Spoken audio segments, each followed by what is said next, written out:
আগামীকাল থেকে শুরু হচ্ছে মাধ্যমিক পরীক্ষা। প্রতিবারের মতো এবারেও পরীক্ষা শুরুর আগে কড়াকড়ি ব্যবস্থা নিয়েছে মধ্যশিক্ষা পর্ষদ। আজ সাংবাদিক বৈঠক করেছে পর্ষদ।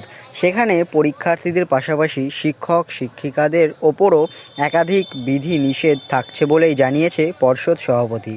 পর্ষদের সভাপতি কল্যাণময় গঙ্গোপাধ্যায় এদিন জানিয়েছেন, আগের বছর যে সমস্ত জায়গায় হোয়াটসঅ্যাপে মাধ্যমিকের প্রশ্নপত্র ফাঁস হয়েছিল এবং ফাঁস হওয়ার প্রবণতা রয়েছে, পরীক্ষা চলাকালীন সেই সমস্ত জায়গায় বন্ধ থাকবে ইন্টারনেট পরিষেবা। বেলা 12টা থেকে দুপুর 2টো পর্যন্ত নেট বন্ধ রাখার সিদ্ধান্ত দেওয়া হয়েছে। সব মিলিয়ে রাজ্যের মোট 42টি ব্লকে পরীক্ষা চলাকালীন বন্ধ রাখা হবে পরিষেবা। এছাড়াও বলা হয়েছে, মাধ্যমিক পরীক্ষায় পড়ুয়ারা কেউ স্মার্টফোন, ক্যালকুলেটর নিয়ে পরীক্ষা কেন্দ্রে প্রবেশ করতে পারবেন না। এমনকি স্মার্টফোন ব্যবহার করতে পারবেন না শিক্ষক শিক্ষিকারাও। পাশাপাশি জানানো হয়েছে, সকাল 10:30টায় প্যাকেটে করে প্রশ্নপত্র পৌঁছাবে পরীক্ষা কেন্দ্রে।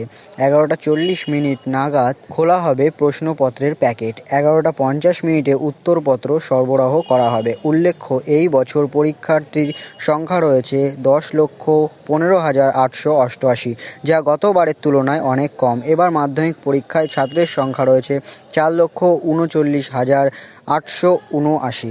পর্ষদ তরফে জানানো হয়েছে, এবছর মেয়ে পরীক্ষার্থীর সংখ্যা রয়েছে আগের তুলনায় অনেক বেশি। তো বন্ধুরা, এই ভিডিওটি আপনার সমস্ত বন্ধুদের সঙ্গে এখনই শেয়ার করে দিন, যাতে সবাই কিন্তু এই ব্যাপারটা অবশ্যই তাদের জানার দরকার আছে। তো বন্ধুরা, ভিডিওটি শেয়ার করতে থাকুন এবং চ্যানেলটির সঙ্গে থাকুন।